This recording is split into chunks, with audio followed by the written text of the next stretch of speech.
bestbookbits.com brings you the book summary of Living in Your Top 1%, 9 Essential Rituals to Achieve Your Ultimate Life Goals by Alissa Finerman. If you knew you would succeed at anything you set your mind to, what would you do? Regardless of where you are in your life, Living in Your Top 1% will give you the framework you need to turn your vision into reality. In this empowering and thought-provoking book, Alissa Finerman shares the most powerful ingredients for success and translates them into 9 simple and easy to implement rituals, combined in research from the best thinkers in the field with a collection of compelling stories. Alissa has created a comprehensive guide to reaching your true potential. The book helps to assess where you are currently in your life, identifying the areas that you would like to excel in, and develop your own personal roadmap to get there. This includes identifying your core priorities, breaking down the process of pursuing meaningful goals, and teaching you how to overcome obstacles along the way. The book is divided into 3 sections: assess, create, and implement. Each section includes 3 rituals that will inspire you to create your reality you want. The 9 rituals will challenge you to think differently, take action, and get results. Living in Your Top 1% is a practical and motivational how-to guide that can make an immediate impact in your life. The author has done extensive research in many self-help areas across the board to be able to provide you with a well-rounded framework available in one book. The quest starts by asking yourself, what does my top 1% look like? Ultimately, the laws of success do not change. The only thing that changes is how we practice them. Now, before we start this book summary, we at Best Book Bits have done over 1,000 book summaries in video, written in audio format. So check out the website bestbookbits.com, follow us on Spotify, Google Podcast, Apple Podcast. Subscribe, like, and share to the YouTube channel. On with the summary. Living in your top 1%. Key idea number 1. Take responsibility for your life. You're probably eager to start your journey to becoming your best possible self. But first, let's take a breath and look at you. Start by identifying the core areas of your life. Look at where you are and what you've done thus far. And with this in mind, think about which things in life are important to you. Your core areas depend mostly on your personal preferences. They can include things such as your career, your health, your financial situation, or your relationships. The main thing is that you trust your gut and be honest with yourself about what those preferences are. Don't, for example, fool yourself into chasing ambitious career goals if you really only care about having a stable family life with lots of time for your stamp collection. Once you have your list, rate each core area from 1 to 10 based on how happy you are with each area right now. The ranking will show you what your priorities are and which areas are you most in need of intervention. But before you start working on them, it's important to prioritize yourself. Today, many people are willing to bend over backwards to help others, but continuously ignore their own needs. But sadly, if you don't make yourself a priority, no one else will either. Just as flight attendants tell you to put your own oxygen mask on before helping others, you should make sure to first help yourself so that you can therefore properly help others. So how can you prioritize yourself? Make a list of 7 actions that take less than 15 minutes to complete, where you make yourself a priority, i.e., reading a magazine over the next week, complete 1 action a day.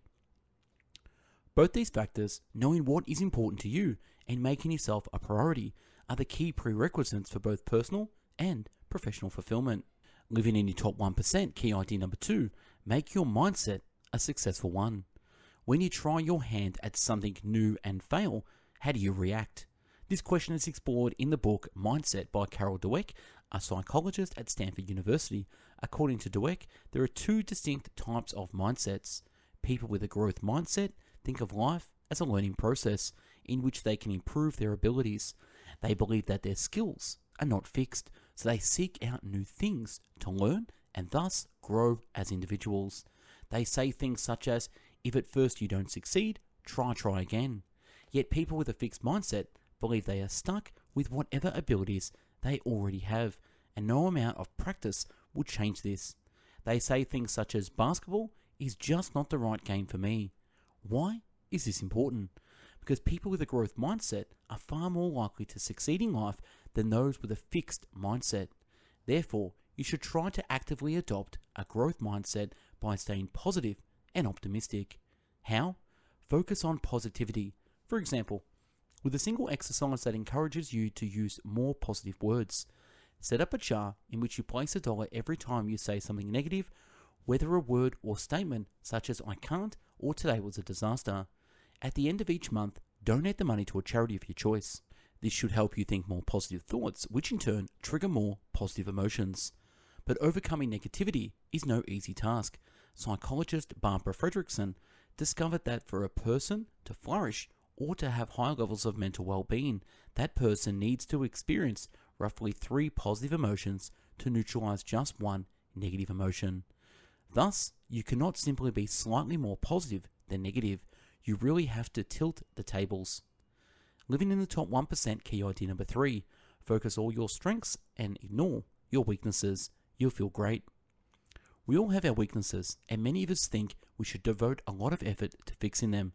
But in fact, it would be more productive and much less of a chore to focus on our strengths, working with what we're already good at, for example, at work. This strength-based approach is an important prerequisite for personal excellence. This was shown through decades of research by Gallup organization on how people can excel and be their best every day. Gallup found that people who use their strengths daily are 6 times more likely to feel engaged in their jobs and 3 times more likely to report an excellent quality of life than people who don't.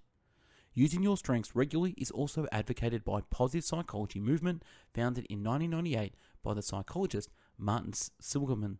His research indicates that people tend to be happier when they use their strengths on a regular basis, rather than focusing on fixing their weaknesses and improving what they're not so great at. The amazing thing about using your strengths is that it can cause a virtuous cycle. The positive emotions you get from using your strengths encourages you to be creative, which in turn helps you build new skills and relationships, yet more strengths for you to use. So you might be wondering, what exactly are my strengths?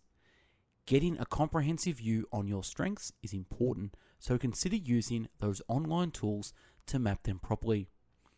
The VIA Survey of Character Strengths is a free online assessment tool with 240 questions to help you identify your top 5 strengths. It can be found here at AuthenticHappiness.com.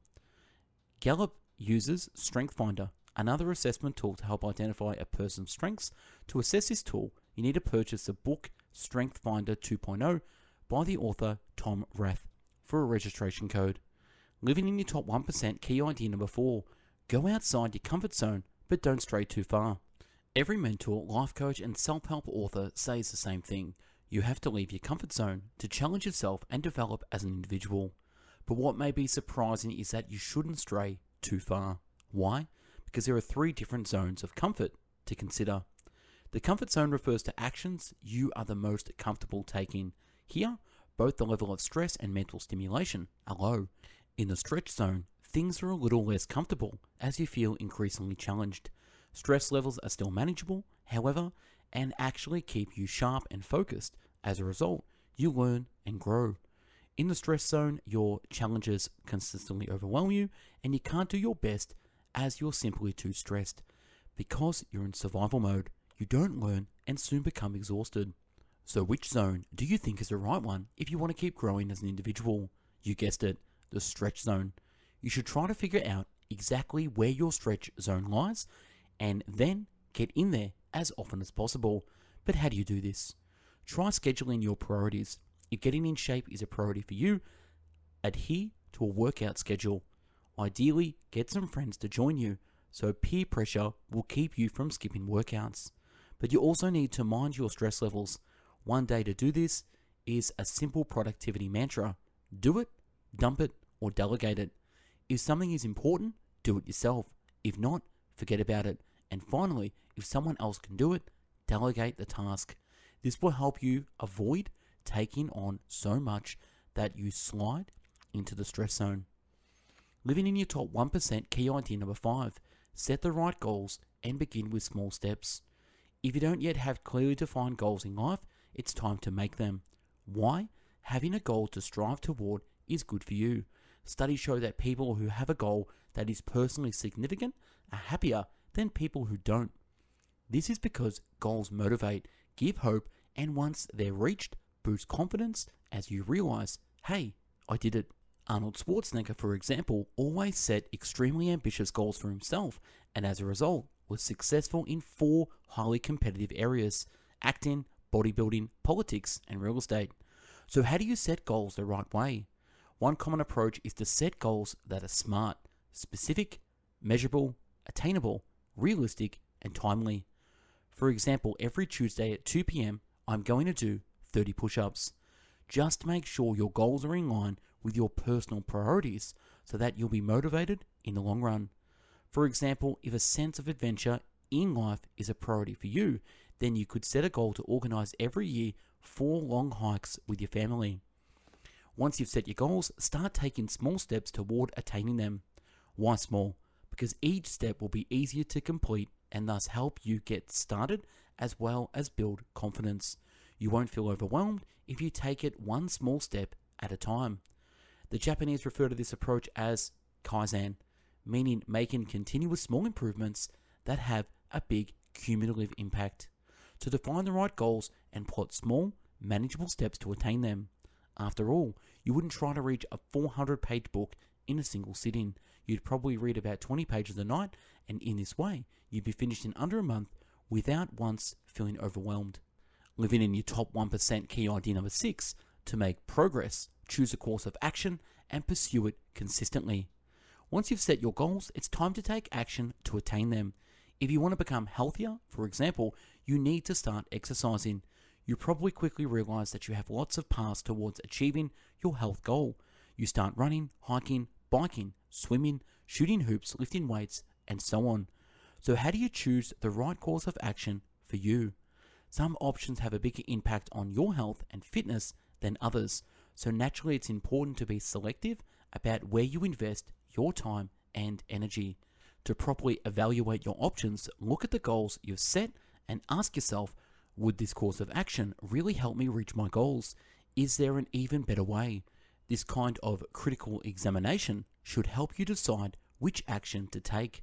Of course, whatever choice you make, it will bring some results. The only way not to get results is to sit back and do nothing. In addition to choosing the right actions, another key determinant of reaching your goals is consistency. Arnold Schwarzenegger didn't become a world-famous bodybuilder by working out every now and then. He adhered to a consistent and rigorous workout regime for years to achieve his goals. So how can you become consistent in your actions so that you reach your own goals? One way is to tell a friend or your partner about your goals over the next 30 days and the specific actions you'll take to reach them. Ask them to hold you accountable by asking for status updates and punishing you if you fail. This way, their watchful eye will keep you moving forward. Living in your top 1% key idea number 7. Obstacles are a part of life, and you'll have to overcome them to reach your goals. Nothing meaningful in life can be achieved easily, so don't delude yourself into thinking that you can reach your goals and become your best possible self without putting in lots of hard work and overcoming a few obstacles on the way. What's important is that you shouldn't let a few bumps discourage you from your quest. Adversity is just an inevitable part of your journey to success. Consider Thomas Edison. He ran over 2,000 failed experiments before he succeeded and invented the light bulb. Imagine if he had given up after the first 1,000 failures. Obstacles are just a part of life, which means that success can be yours only if you have the perseverance to overcome them. So how can you do this best? By redefining your obstacles, understand that you're not the only person facing roadblocks. Everyone encounters them, so you just have to deal with them as effectively as possible. One method is to start looking at solutions. Instead of just seeing the obstacle, whenever you encounter an obstacle, write down 3 possible solutions for overcoming it. For example, if your boss doesn't give you that promotion this time, write down 3 things you could do better next time around.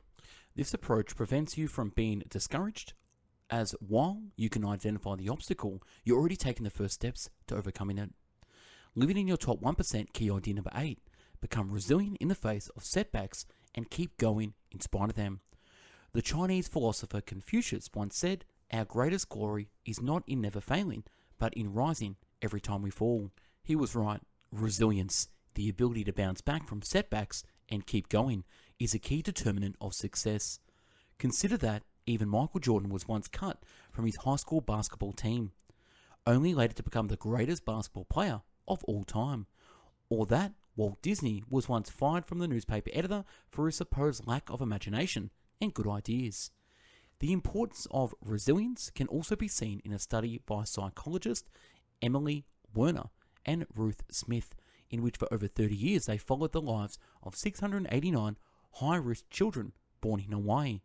They wanted to understand why some of them became successful despite facing challenges such as poverty, abuse, lack of parenting, and alcoholism. And the result, the children who succeeded did so thanks to having built resilience.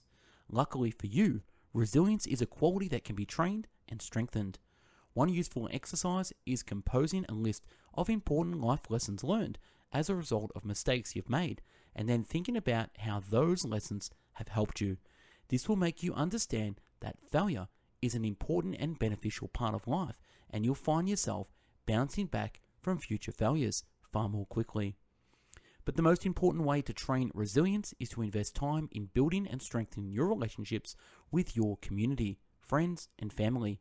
Research shows that people are more resilient to stress and get sick less often if they have a supportive social circle. Living in your top 1% key idea number 9. Maintain a conscious balance of all the things that are important to you. We spend our lives juggling our time and attention among things that are important to us, such as work, family, friends, and hobbies. We strive for balance, hoping that one or two areas don't overwhelm everything else to the point of neglect. You probably know some people who are particularly adept at this balancing act. They are the ones who are always busy but still find time to help you move or meet for lunch, but others are obviously completely out of balance. They may have little going on but never manage to return a phone call. Learning to control the balance in life is the final factor in becoming your best possible self. To achieve this control, you have 3 tools at your disposal. Look at the bigger picture. Understand which actions will lead to which outcomes, so that you never blindly act without considering how will it affect you in the long run. For instance, if you feel like taking on a new project on at work, ask yourself, at what cost? Will this new responsibility prevent you from seeing your family or force you to drop a hobby that's important to you? Identify your non-negotiables. These are things in life, beliefs, commitments, and values that you're not willing to compromise for any reason. One example could be watching every one of your daughter's basketball games. Once you know your non-negotiables, you'll have an easier time defining how you should balance your life. Make conscious trade-offs. There's only 24 hours in a day, and you can't be in 3 places at once, so you have to make a conscious trade-offs. Do you go to your cousin's wedding or work overtime to finish that important presentation? The right answer depends on you, but by making a proactive conscious choice, you're empowering yourself. In review, Living in Your Top 1% book summary. The key message in this book: to become your best possible self, you need to start by looking at yourself. What's important to you? Then it's just a matter of setting meaningful goals and taking small steps toward them, no matter what obstacles or setbacks you encounter. And that's a wrap on this book summary, Living in Your Top 1%. If you like this summary, click the link to download this. Again, we at Best Book Bits have done over 1,000 summaries in video, written, and audio format. Check out the website, bestbookbits.com. Follow us on YouTube, Spotify, Google Podcast, Apple Podcast. And if you want to support the channel, we've put together our top 450 Best Book Bits summaries in one massive downloadable PDF. And you also get the downloadable MP3s. Thank you for watching and listening. Have yourself an amazing day. Go out there and live in